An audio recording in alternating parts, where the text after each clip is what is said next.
Welcome to my channel Entertainment Team.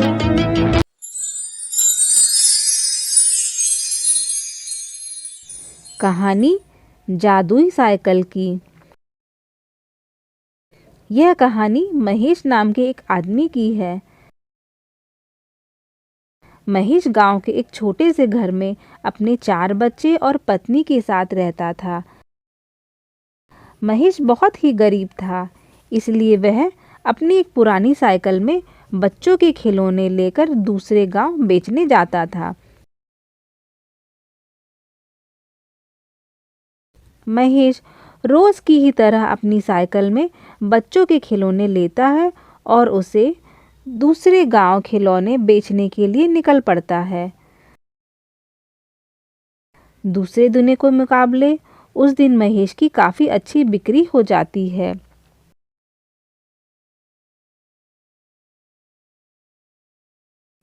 Mahesh बहुत ज्यादा खुश हो जाता है, पर देखता है कि कमाई करते करते काफी ज्यादा रात हो चुकी है और घर जाने के लिए 2 रास्ते मिलते हैं। एक तो पक्की सड़क, जिससे करीब 2 से 3 घंटे लगते हैं घर पहुंचने में, और दूसरी कच्ची सड़क होती है जो कि काफी ज्यादा सुनसान होती है। पर महेश को घर पहुंचने में बस आधे ही घंटे लगते हैं। तब महेश सोचता है कि अगर मैं पक्की सड़क से जाऊंगा तो बहुत ज़्यादा रात हो जाएगी और मैं काम करते करते बहुत थक भी गया हूँ। आज मैं इस कच्ची सड़क से ही घर चला जाता हूँ ताकि मैं जल्दी घर पहुँच जाऊँ। महेश घर जाने के लिए उस कच्ची सड़क को चुनता है जो कि काफ़ी ज़्यादा सुनसान और अंधेरे से भरी थी। महेश धीरे धीरे अपनी साइकिल में चलने लगा। अचानक उसने देखा कि उसकी साइकिल की चेन खराब हो गई है और वह अपनी साइकिल की चेन ठीक करने लगता है। और अपनी साइकिल की चेन ठीक करने के लिए जब वह उतरता है तो अचानक उसे एक आहट सुनाई देती है।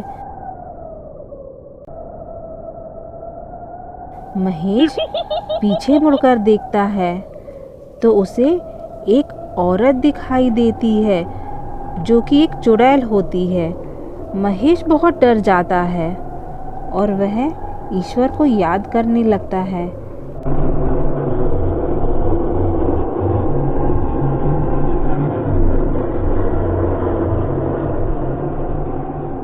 तभी आसमान से एक रोशनी आती है और वह चमकती हुई रोशनी महेश की साइकिल के चारों तरफ एक सुरक्षा कवच बना देती है। तभी साइकिल की चेन अपने आप ठीक हो जाती है और वह जल्दी से अपनी साइकिल पर चढ़कर बैठ जाता है और वह चमत्कारी कवच महेश के साथ साथ चलने लगता है। चुड़ैल भी महेश को बहुत तेजी से पकड़ने की कोशिश करती है, लेकिन वह चमत्कारी कवच महेश की साइकिल को वहां से भगा ले जाता है। महेश यह सब घटना देखकर बहुत ही घबराया हुआ था। उसे उस वक्त कुछ समझ नहीं आ रहा था कि यह सब उसके साथ क्या हो रहा है, इसलिए वह साइकिल चलाते चलाते नीचे गिर जाता है। तभी चुड़ैल महेश के पास आ जाती है, लेकिन तब भी वह चुड़ैल महेश को मार नहीं पाती है क्योंकि उस जादुई कवच ने महेश को बचाकर रखा हुआ था।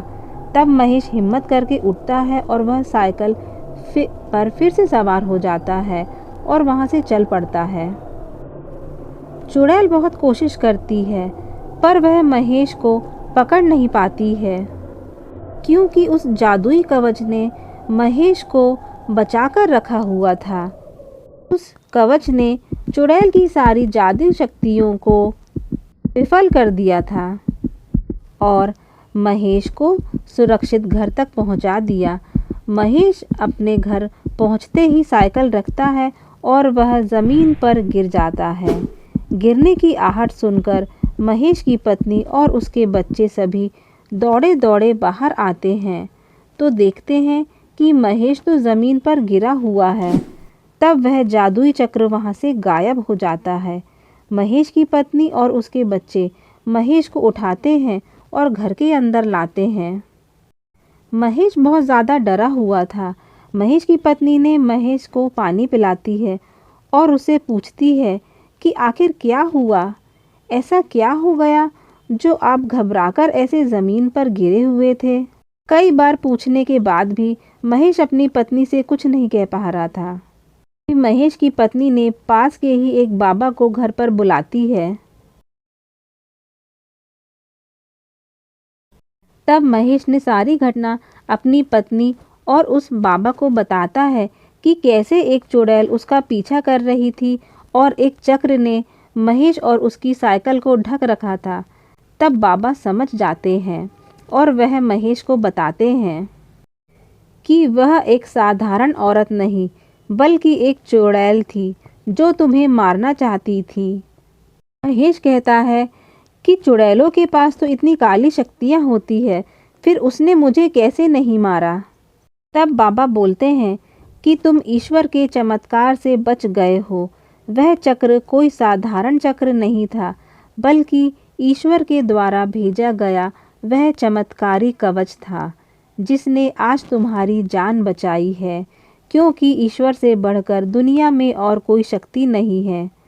तब महेश और उसकी पत्नी ने ईश्वर को धन्यवाद दिया।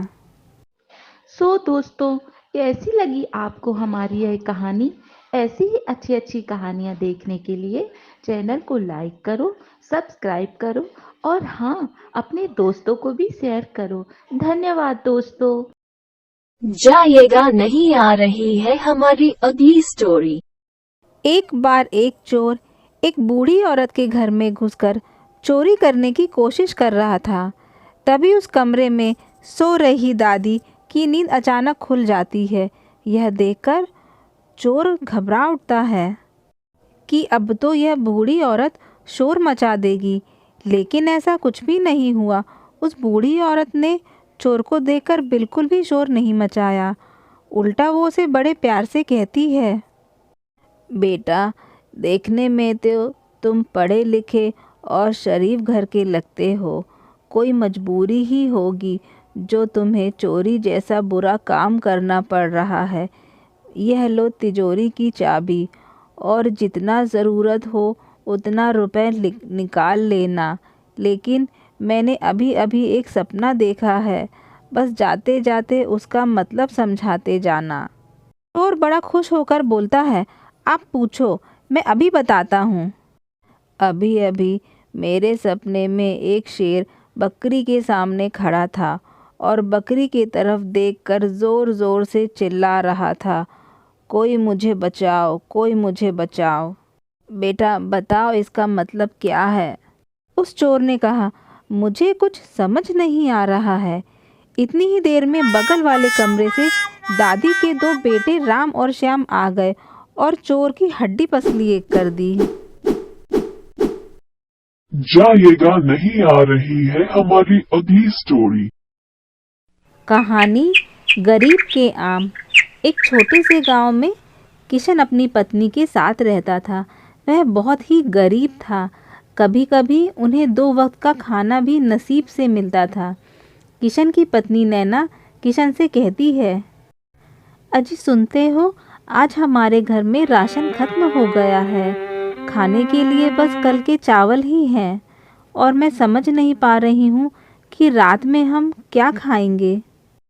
तुम फिक्र मत करो नैना, ईश्वर कोई ना कोई हल ज़रूर निकालेंगे। हमारे भी दिन अच्छे आएंगे। आज बस हम बासी चावल से ही काम चला लेंगे। किशन ने अपने घर के बाहर कुछ साल पहले आम के पेड़ लगाए थे। वही उन पेड़ों की हमेशा देखभाल करता था। अब उन पेड़ों में बहुत सारे आम लग गए थे और किशन उन आमों को देखकर यह सोचने लगा कि इन आमों को बाजार में बेचकर कुछ दिन घर का खर्च तो निकल जाएगा। और किशन अपनी पत्नी से आकर कहता है, नैना, अब हमारे आम के पेड़ सभी आम पक चुके हैं। कल ही मैं उन्हें पेड़ों से उतारकर बाजार ले जाऊंगा। अगले दिन सुबह सुबह किशन और उसकी पत्नी नैना आम तोड़ने के लिए बाहर आते हैं तो देखते हैं कि एक अजनबी आम के पेड़ पर बैठकर आम तोड़ रहा था। किशन यह देखकर बहुत नाराज हो जाता है और उस अजनबी को उतरने के लिए कहता है, लेकिन उस अजनबी ने किशन की बातों को अनदेखा कर आम तोड़ने लगता है। किशन गुस्से से कहने लगा, 5 सालों से मैंने इस पेड़ को बड़ा किया है और आज जब फल लग गया है तो तुम यह आम तोड़ रहे हो। तुम्हें मेरी अनुमति के बिना इस पेड़ से फल लेने का कोई अधिकार नहीं है। जल्दी से नीचे उतरो। उस अजनबी ने कहा, यह तो ईश्वर की बनाई हुई सृष्टि है और यह पेड़ भी इसी सृष्टि का हिस्सा है और इस पेड़ को भी ईश्वर ने ही बनाया है और मैं ईश्वर का एक दास हूँ। आपको ईश्वर और उसके दास के बीच में आने का कोई अधिकार नहीं है। अजनबी फिर से आम तोड़ने लग गया। किशन उसकी बात सुनकर हैरान हो गया और उसके पास उसका कोई जवाब नहीं था। उसे समझ नहीं आ रहा था कि वह उस अजनबी को कैसे समझाए। नैना भी यह सब कुछ देख सुन रही थी। तब वह समझ जाती है कि यह अनजान व्यक्ति भगवान के नाम पर हमें गुमराह कर रहा है। तभी नैना के दिमाग में एक आइडिया आता है और वह किशन को कहती है, सुनिए जी, यह व्यक्ति हमें भगवान के नाम पर गुमराह कर रहा है। हमें इसे इसकी ही जुबान समझानी पड़ेगी और अगर यह सचमुच में भगवान का सेवक होता तो यह हमसे आम मांगकर ले लेता। इस तरह से जबरदस्ती पेड़ों पर चढ़कर आम नहीं चुराता। मेरे पास एक तरकीब है। फिर नैना किशन को वह तरकीब बताती है। किशन समझ गया और उसने उस व्यक्ति को नीचे उतरने के लिए कहा। वह व्यक्ति जैसे ही पेड़ से नीचे उतरता है तो किशन उसे एक जंजीर से बांध देता है। फिर एक लठ लेकर उस व्यक्ति को मारने लगता है। वह व्यक्ति जोर जोर से चिल्लाने लगता है और कहता है, तुम मुझे क्यों मार रहे हो? तुम मेरे साथ ठीक नहीं कर रहे हो। किशन ने उसकी बातों को अनसुना करके उस पर लठ की बारिश करता रहा। तब वह व्यक्ति किशन से कहने लगा, क्या तुम्हें भगवान से डर नहीं लगता है जो तुम एक निहत्थे को इस तरह बांधकर मार रहे हो? तब किशन ने कहा, मैं क्यों डरूं? मैं ईश्वर का एक सेवक हूँ। यह लकड़ी भी भगवान की बनाई हुई है और तुम्हें ईश्वर के काम में दखल अंदाजी करने की आवश्यकता नहीं है। मैं तो बस ईश्वर के काम का पालन कर रहा हूँ। तब उस अजनबी की अक्ल ठिकाने आ जाती है। उसने किशन से माफ़ी मांगी। मुझे माफ़ कर दीजिए, मैंने अपने बुरे कार्य के लिए ईश्वर का नाम लिया है और यह पेड़ आपका है। मुझे फल लेने से पहले आपकी अनुमति लेनी चाहिए। मुझे माफ़ कर दीजिए। तब किशन ने उस व्यक्ति को समझाया, ईश्वर के नाम का इस्तेमाल हमें अपने गलत कार्यों के लिए कभी नहीं करना चाहिए क्योंकि ईश्वर हमें सही राह दिखाते हैं। दोस्तों, अगर आपको हमारी यह कहानी अच्छी लगी हो तो प्लीज़ इसे लाइक कीजिए। एक गार्डन में सक्षम टहल रहा था। आज तो मैं पूरा गार्डन घूमूंगा। अरे ये क्या है? पास जाके देखता हूँ कि ये क्या है। अरे ये तो कार है। चलो मैं इस कार को अभी चलाता हूँ। जरूर ये कार इस बटन से चालू होगी। इस बटन को दबाता हूँ मैं। अरे वाह, ये कार तो चल पड़ी। अरे अरे अरे, ये क्या हो रहा है? ये कार तो उड़ने लगी। अरे वाह, मैं तो उड़ रहा हूँ। अरे ये तो उड़ने वाली कार है। कितना मजा आ रहा है इस कार में। ये तो उड़ रही है। ये तो उड़ रही है। ये कार तो उड़ रही है। बहुत मजा आ रहा है। बहुत मजा आ रहा है उड़ने में। बहुत मजा आ रहा है आज तो मुझे इस कार में। अरे ये कौन है? ये तो भालू भाई है। अरे भालू भाई, क्या कर रहे हो वहाँ? आओ आओ, मेरी कार में बैठो।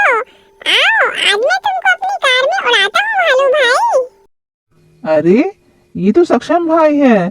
सक्षम भाई पास आओ। सक्षम भाई, मैं भी कार में बैठूंगा। सक्षम भाई पास तो आओ जरा। भालू भाई, कार में बैठ के कैसा लग रहा है आपको? क्या बताऊं सक्षम भाई, बहुत मजा आ रहा है उड़ने में। वाह, उड़ने वाली कार, बहुत मजा आ रहा है। सक्षम भाई और आगे चलो। सक्षम भाई देखिए तो आगे क्या है। हाँ भालू भाई, चलते हैं आगे। सक्षम भाई और आगे चलो। हाँ हाँ भालू भाई चलते हैं। भालू भाई चलो अब हम घर वापस चलते हैं। देखो उड़ते उड़ते रात हो गई है। अरे अरे नहीं सक्षम भाई, चलो अभी तो हम आगे चलते हैं। अरे भालू भाई ये हम कहाँ आ गए? मुझे तो अब डर लग रहा है। देखो हम कहाँ आ गए जंगल में। अरे सक्षम भाई डरो नहीं, मैं हूं ना तुम्हारे साथ, और आगे चलो। ठीक है भालू भाई चलते हैं। अरे भालू भाई ये कैसा कुआं है? बड़ा अजीब सा कुआं है।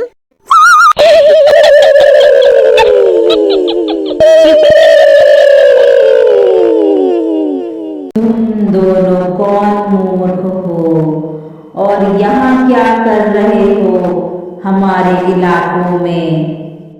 क्या तुम दोनों जानते नहीं कि ये भूतों और चुड़ैलों का इलाका है?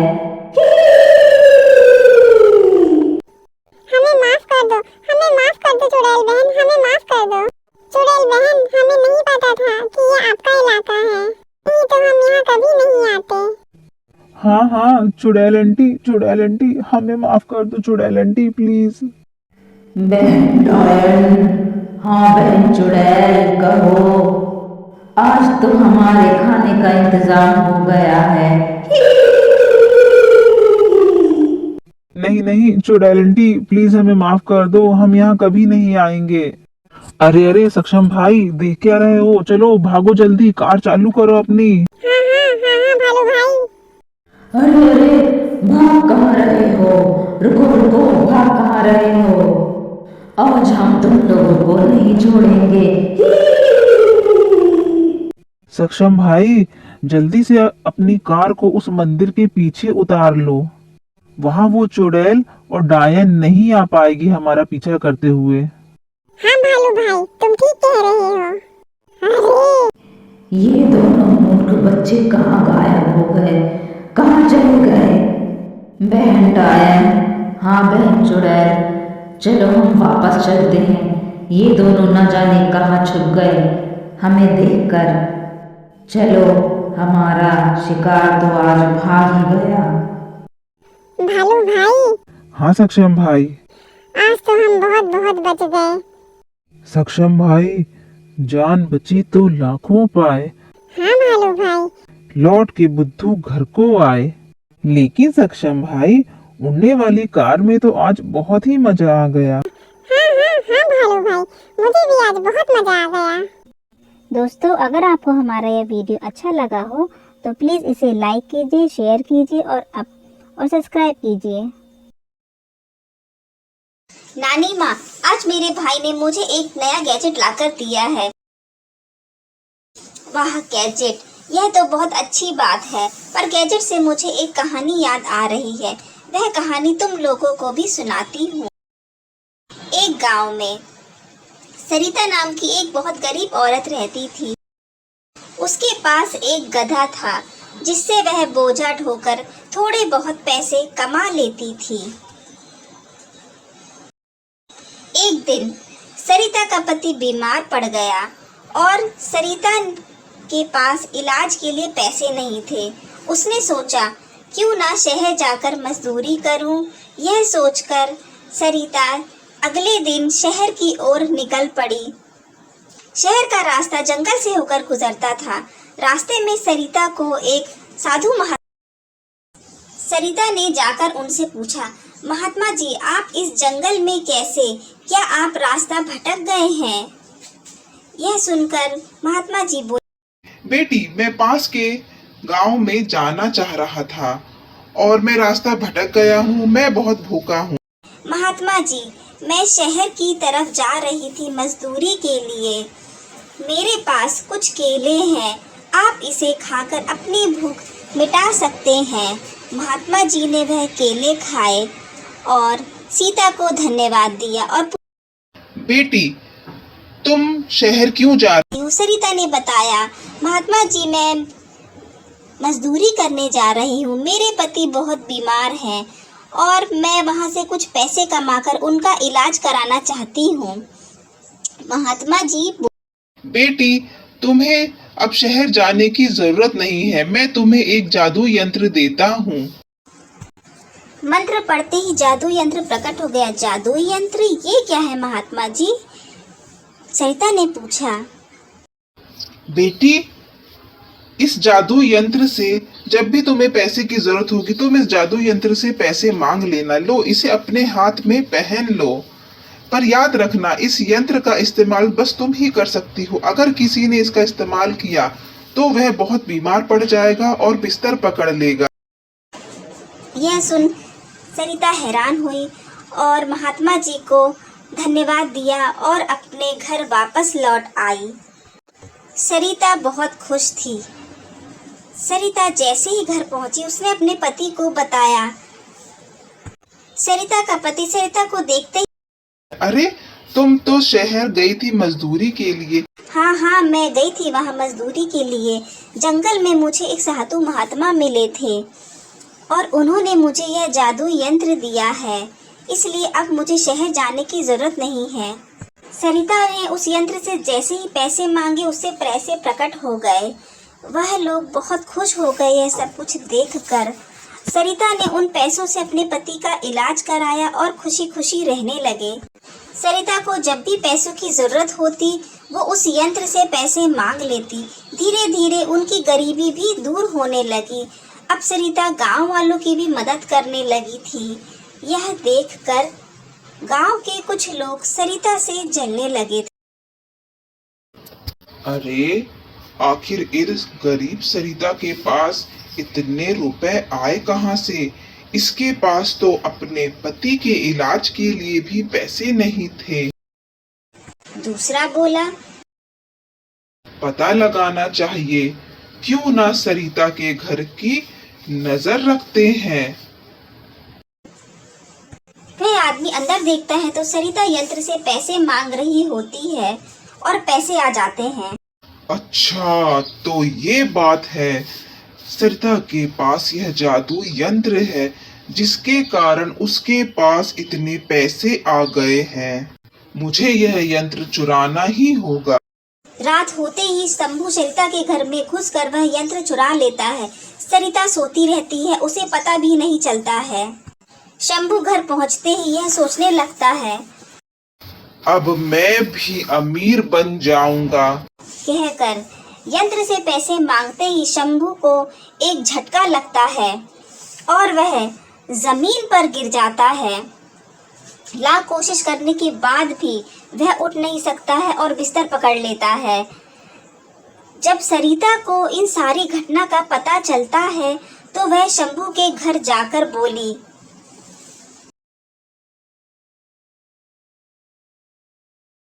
भाई, यह यंत्र बस मेरे ही हाथों में चल सकता है। अगर किसी और ने इसका इस्तेमाल किया तो यही हाल होगा। कहकर अब आप मुझे मेरा यह यंत्र वापस कर दो। शंभू ने उसे यंत्र दिया और माफी मांगी। सरिता यंत्र लेकर घर वापस चली जाती है। शिक्षा, हमें किसी से जलना नहीं चाहिए, ना ही चोरी करना चाहिए। नानी माँ, यह कहानी तो बहुत ही अच्छी थी। अगर आपको हमारी यह कहानी अच्छी लगी हो तो प्लीज़ इसे लाइक कीजिए, सब्सक्राइब कीजिए और अपने दोस्तों को भी शेयर कीजिए। दोस्तों, ऐसी अच्छी अच्छी कहानियाँ देखने के लिए हमारे चैनल को लाइक करो, शेयर करो, सब्सक्राइब करो और हाँ, अपने दोस्तों को भी भेजिए। Thank you.